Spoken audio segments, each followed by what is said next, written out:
अभी triple W क्यों नहीं आ रहा? क्या है ये ट्रिपल डब्ल्यू का सिस्टम? ये कैसी वेबसाइट है?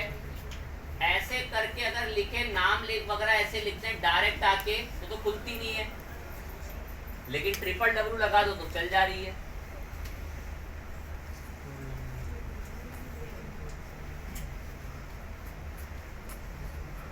तो भाई ट्रिपल डब्ल्यू की ना एक डिफॉल्ट आईपी होती है।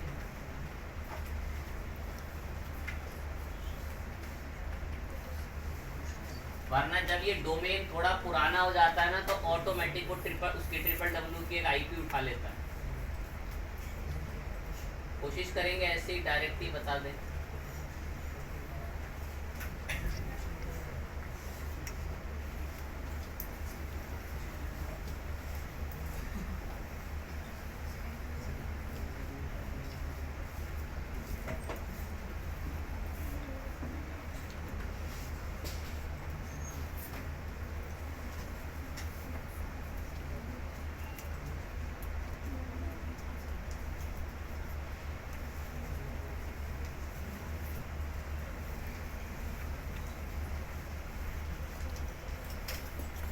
ये ना कुछ ये आईपी एड्रेस होते हैं, कोशिश करते हैं कि आपको बताएं ये कहाँ होते हैं।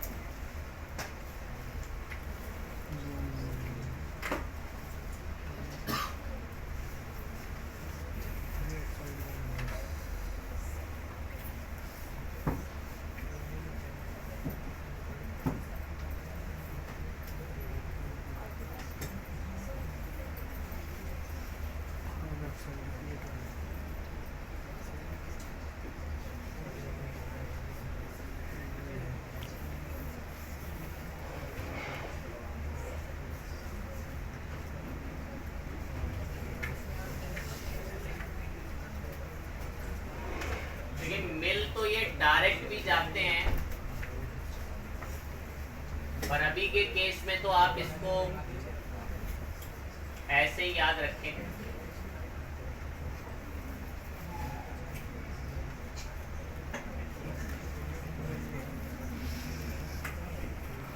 ये कुछ आईपी हैं। ट्रिपल डब्ल्यू को बाय डिफॉल्ट रिडायरेक्ट करवाने के लिए कि ट्रिपल डब्ल्यू लिखता नहीं है और साइट फिर खुल नहीं रही। मैंने एक फ्रेश विंडो में अगर अपनी साइट खोलता हूं तो उसमें अपने आप लगा देता है। अगर हम यहाँ पे आके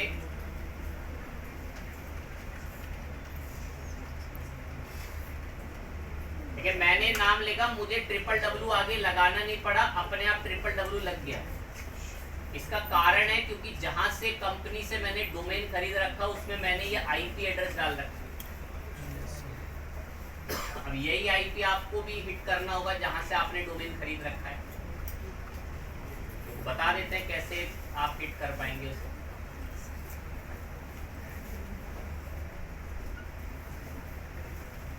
ये रहा वो रीसेंट फैक्ट जहां से डोमेन खरीदा हुआ है, उसके नेम सर्वर पे आ जाएंगे और यही नेम सर्वर में ना कुछ डिटेल्स ऐड करनी है। ये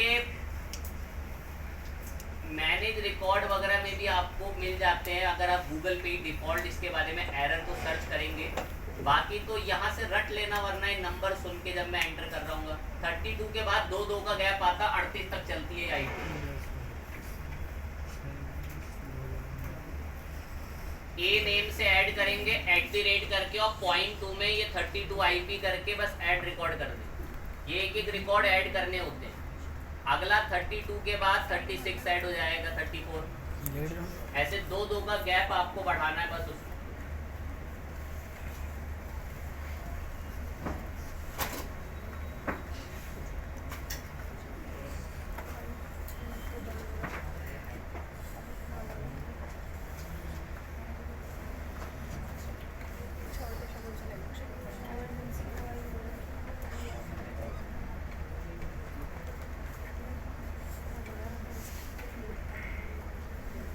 टाइम टेकिंग होता है, वो भी अपडेट होने में समय लेता है। लास्ट एक 38। अब बात बोलेंगे भाई जिनके माइंड काम करते ही नहीं है, ये जो नाम था ना, ये जो अभी हम लिख रहे थे recent facts डॉट साइट, इसको डायरेक्ट लिखने पर तो वेबसाइट खुलती नहीं है। क्या लगाना पड़ रहा था आगे? Triple W. वो ना लगाना पड़े इसीलिए नेम सर्वर में आकर ये आईपी एंटर करी है। ये कौन सी आईपी आ गई भाई? ये डिफॉल्ट आईपी दे रखी है गूगल ने कि आप इनको ऐड करके रखेंगे तो ही ब्लॉगर की साइट में फिर आपको ट्रिपल डब्ल्यू नहीं लगाना पड़ेगा। वरना आपकी साइट अगर सर्च कंसोल वगैरह में सबमिट है और गूगल के डेटाबेस में फीड हो गई है तो एक बार को हो सकता है कि आपको ट्रिपल डब्ल्यू ना लगाना पड़े, ऑटोमेटिक गूगल आपकी साइट को फेच कर लिया करे। बट जब वो बहुत फ्रेश है तो वो किसी हालत में बिना ट्रिपल डब्ल्यू के नहीं खुलेगी। 2 एक का डोमेन खरीदा भी होगा ना तो उन्होंने देख लिया होगा ये कि विदाउट ट्रिपल डब्ल्यू साइट खुलती नहीं है। दैट्स व्हाई हमारे को गूगल एडसेंस एरर दे रहा है कि आपकी साइट को तो कह रहा हम जानते ही नहीं है, कह रहा कौन सी साइट बता रहे हो, कह रहा ये साइट तो खुलती नहीं है, अगर ये नाम डालो तो वाकई में नहीं खुलती।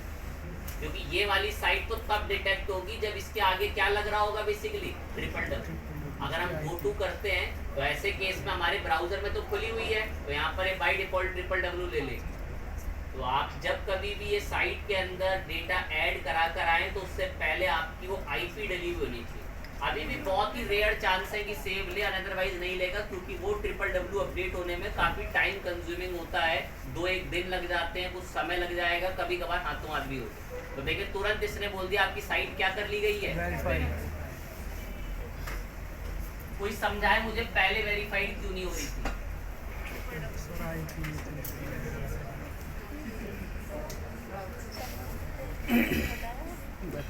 पहले वेरीफाइड क्यों नहीं हो रही थी? सर आईपी नहीं थी ना उसमें।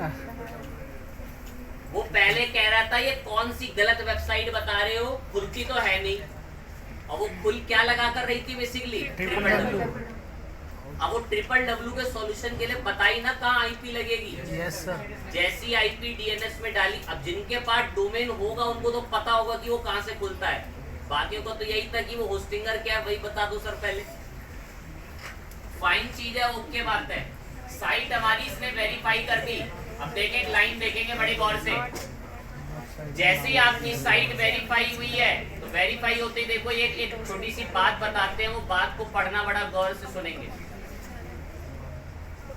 We review the site to check it complies with AdSense program policies। कह रहा है कि हम आपकी साइट को चेक करेंगे कि वो एडसेंस के प्रोग्राम पॉलिसीज के लिए ठीक है या नहीं है। आप रिक्वेस्ट डाल दो बस यहाँ से रिव्यू की। जैसी रिक्वेस्ट गई रिव्यू की तो ये देखिए आपको कैसे पॉइंट दे देगा। कहता है ये थोड़ा सा रूल रेगुलेशन पूछता है तो इन सब पे आप किसी एक को टिक कर लेंगे।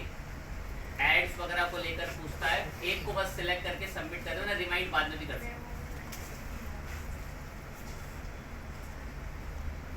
आपकी साइट रिव्यू में चली गई है, कह रहा है we will run some checks, हम कुछ चेक्स करेंगे आपकी साइट में जिसमें कुछ दिन लग सकते हैं, एटलीस्ट 2 से 4 हफ्ते लग सकते हैं। 9 जून को आपने साइट सबमिट करी है, 2 से 4 हफ्ते के अंदर आपकी इस ऑफिशियल मेल आईडी पर मेल आ जाएगा।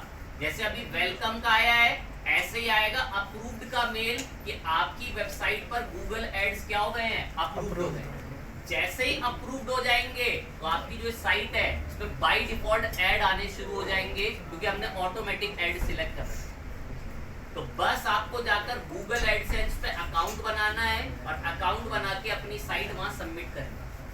तो आपके पास जो ब्लॉगर है उसमें बड़े ध्यान से अपनी साइट को इसी पर ले जाकर सबमिट करेंगे गूगल एडसेंस के ऊपर। अब एडसेंस को लेकर मैं आपको थोड़े बहुत रूल बता तो चुका हूँ, लेकिन पीपीटी देंगे तो उसमें 2-1 रूल और मिलेंगे, उनको भी देख लें। बहुत ध्यान से सुने क्या क्या रूल्स हैं। सबसे पहला तो आपको पता ही चल गया क्या है, हाई क्वालिटी कंटेंट, यूनिक और ओरिजिनल कंटेंट होना चाहिए, प्रॉपर बुलेट्स हेडिंग सब हो, ग्रामर फ्री होना चाहिए, स्पेलिंग मिस्टेक नहीं होनी चाहिए, यूजफुल इंफॉर्मेशन होनी चाहिए। ये सब इंपॉर्टेंट पॉइंट्स हैं एडसेंस अप्रूव कराने से पहले।